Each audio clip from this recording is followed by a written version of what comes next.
민수기 23장. 발람이 발락에게 말하였다. 저에게 필요하니 이곳에다가 제단 7을 만들어 주시기 바랍니다. 그리고 저에게 필요하니 이곳에다가 수송아지 7마리와 순양 7마리를 준비하여 주시기 바랍니다. 그리하여 발락은 발람이 말한 대로 하였다. 발락과 발람은 제단마다 수송아지와 순양을 한 마리씩 바쳤다. 발람이 발락에게 말하였다. 임금님께서는 제물 곁에서 계시기 바랍니다. 저는 가볼 데가 있습니다. 어쩌면 주님께서 저를 만나러 오실지도 모르겠습니다. 주님께서 저에게 밝히 나타내 주시는 것이면 어떤 말씀이든지 제가 임금님께 말씀드리겠습니다. 그러면서 발람은 오솔길을 걸어갔다. 하나님이 발람에게 나타나셨다. 발람이 하나님께 아뢰었다. 7제단을 제가 준비하였습니다. 그리고 각 제단마다 수송아지와 순양을 한 마리씩 바쳤습니다. 주님께서는 발람의 입에 말씀을 넣어주시면서 발락에게로 돌아가서 그대로 말하라고 하셨다. 발람이 발락에게로 돌아와서 보니 발락이 번제물 곁에 그대로 서 있었다. 모압 고관들도 모두 그와 함께 있었다. 발람이 예언을 선포하였다. 발락이 나를 시리아에서 데려왔다. 모압의 왕이 나를 동쪽 산골에서 데려왔다. 와서 자기에게 유리하게 야곱을 저주하라 하고 와서 이스라엘을 규탄하라 하였지만 하나님이 저주하지 않으시는데 내가 어떻게 저주하며 주님께서 꾸짖지 않으시는데 내가 어떻게 꾸짖으랴. 바위 산꼭대기에서 나는 그들을 내려다본다. 언덕 위에서 나는 그들을 굽어본다. 홀로 사는 저 백성을 보아라. 그들 스스로도 자신들을 여느 민족들 가운데 하나라고 생각하지는 않는다. 티끌처럼 많은 야곱의 자손을 누가 셀 수 있겠느냐? 먼지처럼 많은 이스라엘의 자손을 누가 셀 수 있겠느냐? 나는 정직한 사람이 죽듯이 죽기를 바란다. 나의 마지막이 정직한 사람의 마지막과 같기를 바란다. 발락이 발람에게 말하였다. 지금 무엇을 하고 있는 거요? 대적들을 저주해달라고 당신을 데려왔습니다. 그런데 당신은 그들에게 복을 빌어 주었습니다. 발람이 대답하였다. 주님께서 나의 입에 넣어주시는 말씀을 말하지 말란 말입니까? 발락이 그에게 말하였다. 나와 함께 다른 곳으로 가서 보시기 바랍니다. 거기에서는 그들의 일부만 보일 것입니다. 그들이 전부 다 보이지는 않을 것이니 거기에서 나에게 유리하도록 그들을 저주하여 주시기 바랍니다. 그리하여 발락은 발람을 소빔 들판 비스가산 꼭대기로 데리고 갔다. 거기에다가 그는 7제단을 만들고 각 제단마다 수송아지와 순양을 한 마리씩 바쳤다. 발람이 발락에게 말하였다. 임금님은 번제물 곁에 그대로 서 계시기 바랍니다. 나는 지난번처럼 주님을 만나 뵈어야 합니다. 주님께서는 발람을 만나셔서 그의 입에 말씀을 넣어주시면서 발락에게로 돌아가서 그대로 말하라고 하셨다. 발람이 발락에게로 와서 보니 발락이 번제물 곁에 그대로 서 있었다. 모압의 고관들도 그와 함께 있었다. 발락이 그에게 물었다. 주님께서 무슨 말씀을 하셨습니까? 발람이 예언을 선포하였다. 발락은 와서 들어라. 십볼의 아들은 나에게 귀를 기울여라. 하나님은 사람이 아니시다. 거짓말을 하지 아니하신다. 사람의 아들이 아니시니 변덕을 부리지도 아니하신다. 어찌 말씀하신 대로 하지 아니하시랴?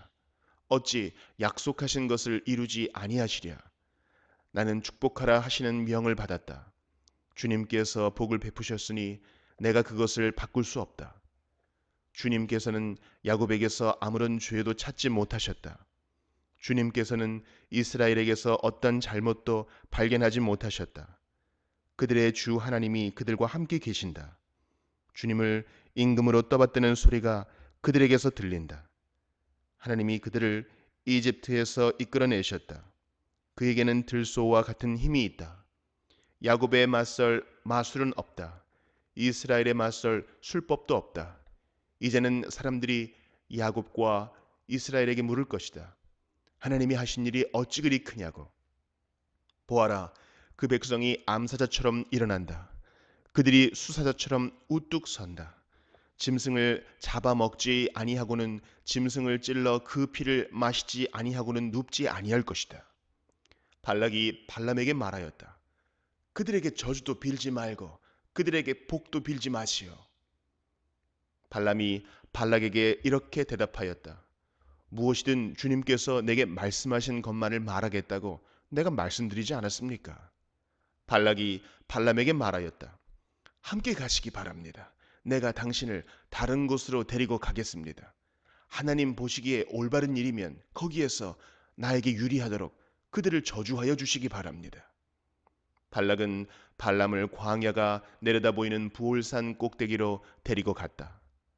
발람이 발락에게 말하였다. 저에게 필요하니 이곳에다가 제단 7을 만들어 주시기 바랍니다.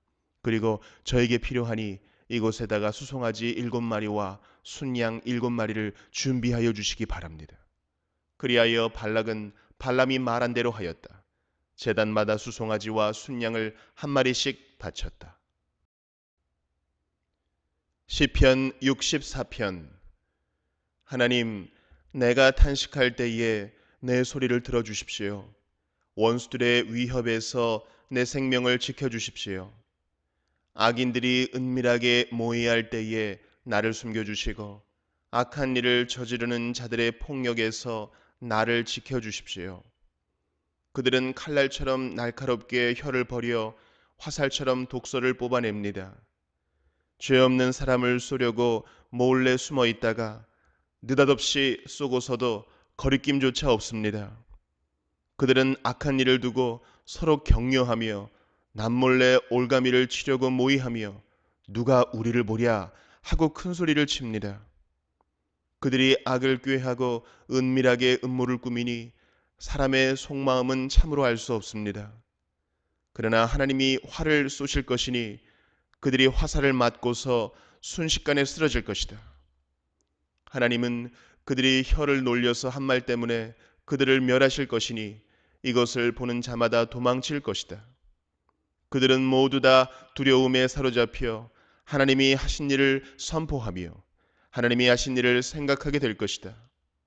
의인은 주님께서 하신 일을 생각하면서 기뻐하고 주님께로 피할 것이니 마음이 정직한 사람은 모두 주님을 찬양할 것이다.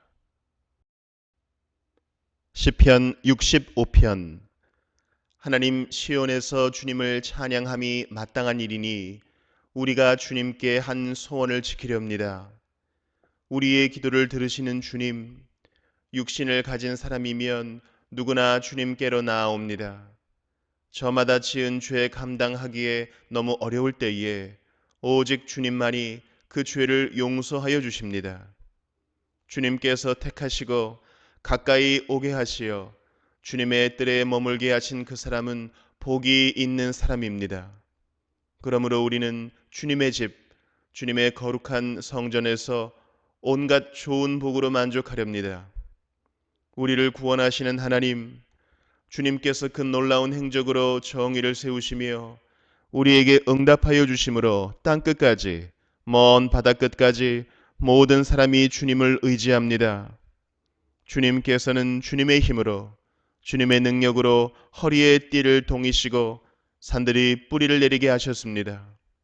주님께서는 바다의 노호와 파도 소리를 그치게 하시며 민족들의 소요를 가라앉히셨습니다.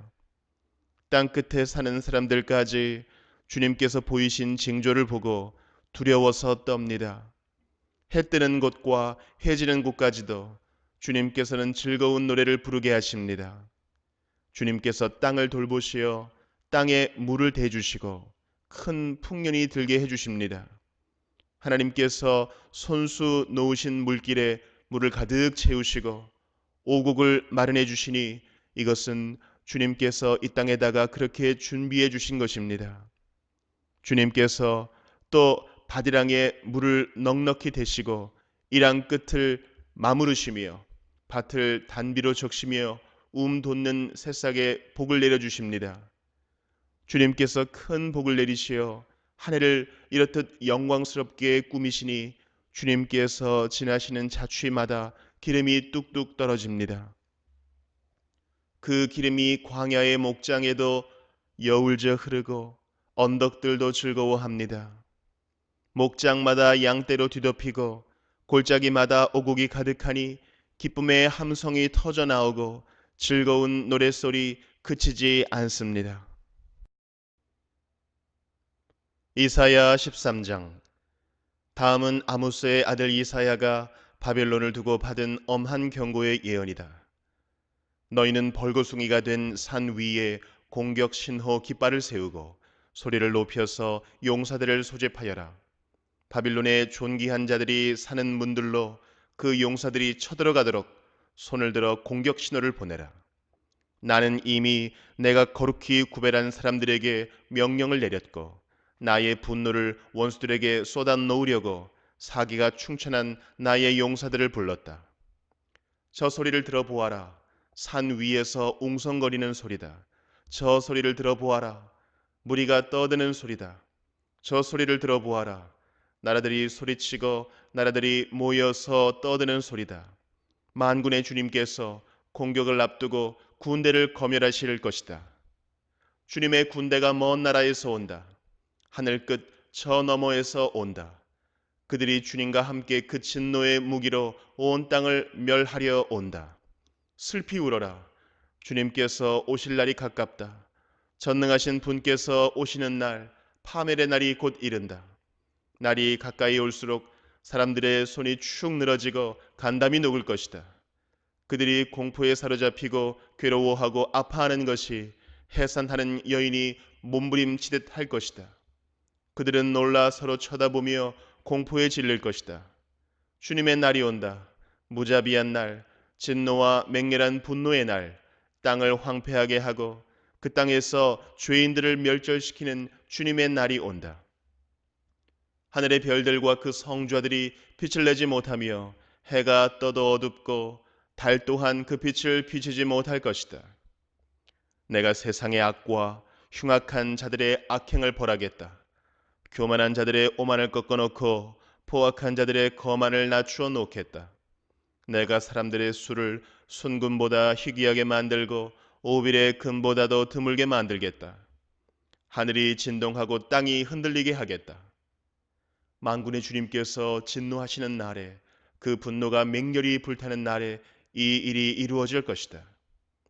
바빌론에 사는 외국 사람들은 마치 쫓기는 노루와 같이 모으는 이 없는 양떼와 같이 각기 제 민족에게로 돌아가고 제 나라로 도망칠 것이다. 그러나 눈에 띄는 자마다 모두 창에 찔리고 잡히는 자마다 모두 칼에 쓰러질 것이다. 그들의 어린 아이들은 그들이 보는 데서 메어 쳐져 갈기갈기 찢어지고 그들의 집은 약탈을 당하며 그들의 아내는 강제로 추행을 당할 것이다. 내가 메대 사람들을 불러다가 바빌론을 공격하게 하겠다.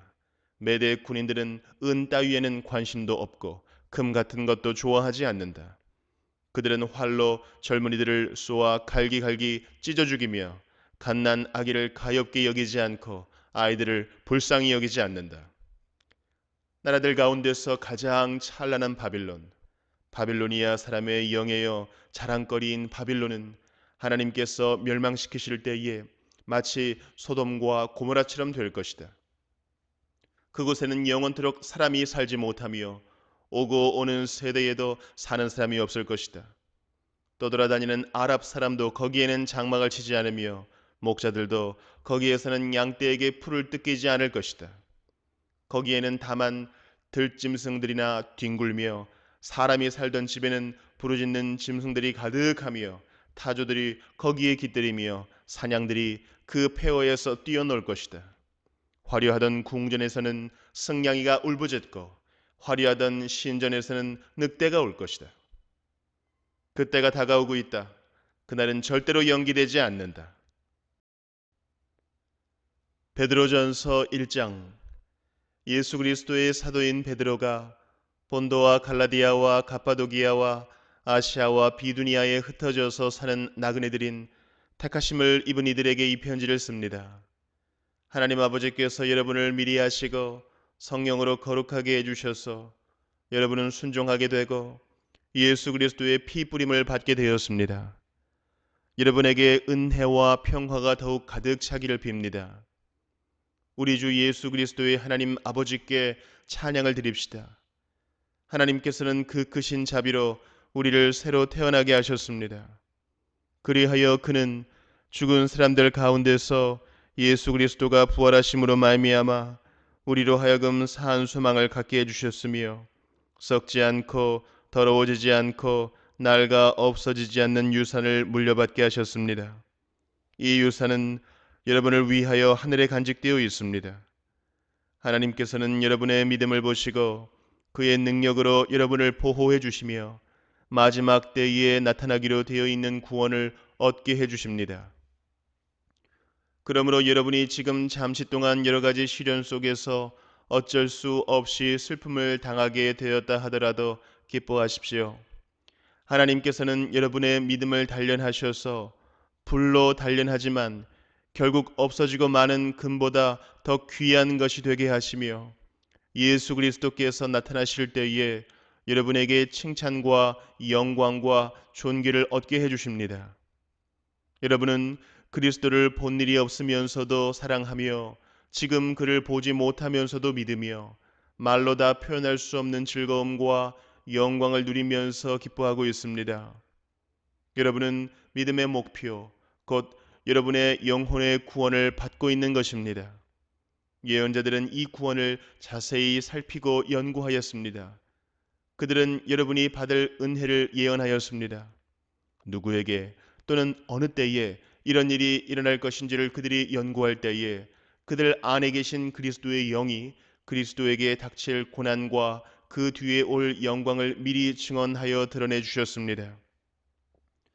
예언자들은 자기들이 섬긴 그 일들이 자기들을 위한 것이 아니라 여러분을 위한 것임을 계시로 알게 되었습니다. 그 일들은 하늘로부터 보내주신 성령을 힘입어서 여러분에게 복음을 전한 사람들이 이제 여러분에게 선포한 것입니다. 그 일들은 천사들도 보고 싶어하는 것입니다. 그러므로 여러분은 마음을 단단히 먹고 정신을 차려서 예수 그리스도께서 나타나실 때에 여러분이 받을 은혜를 끝까지 바라고 있으십시오. 순종하는 자녀로서 여러분은 전에 모르고 쫓았던 욕망을 따라 살지 말고 여러분을 불러주신 그 거룩하신 분을 따라 모든 행실을 거룩하게 하십시오. 성경에 기록하기를 내가 거룩하니 너희도 거룩하여라 하였습니다. 그리고 사람을 겉모양으로 판단하지 않으시고 각 사람의 행위대로 심판하시는 분을 여러분이 아버지라고 부르고 있으니 여러분은 나그네 삶을 사는 동안 두려운 마음으로 살아가십시오. 여러분은 조상으로부터 물려받은 여러분의 헛된 생활 방식에서 해방되었습니다. 여러분도 아시지만 그것은 은이나 금과 같은 썩어질 것으로 된 것이 아니라 흠이 없고 티가 없는 어린 양의 피와 같은 그리스도의 귀한 피로 되었습니다. 하나님께서는 이 그리스도를 세상이 창조되기 전에 미리 아셨고 이 마지막 때에 여러분을 위하여 나타내셨습니다. 여러분은 그리스도로 말미암아 하나님을 믿고 있습니다. 하나님은 그리스도를 죽은 사람 가운데서 살리시고 그에게 영광을 주셨습니다. 그래서 여러분의 믿음과 소망은 하나님을 향해 있습니다. 여러분은 진리에 순종함으로 영혼을 정결하게 하여서 꾸밈없이 서로 사랑하기에 이르렀으니 순결한 마음으로 서로 뜨겁게 사랑하십시오. 여러분은 다시 태어났습니다. 그것은 썩을 씨로 그렇게 된 것이 아니라 썩지 않을 씨, 곧 살아계시고 영원하신 하나님의 말씀으로 그렇게 되었습니다. 모든 육체는 풀과 같고 그 모든 영광은 풀의 꽃과 같다. 풀은 마르고 꽃은 떨어지되 주님의 말씀은 영원히 있다. 이것이 여러분에게 복음으로 전해진 말씀입니다.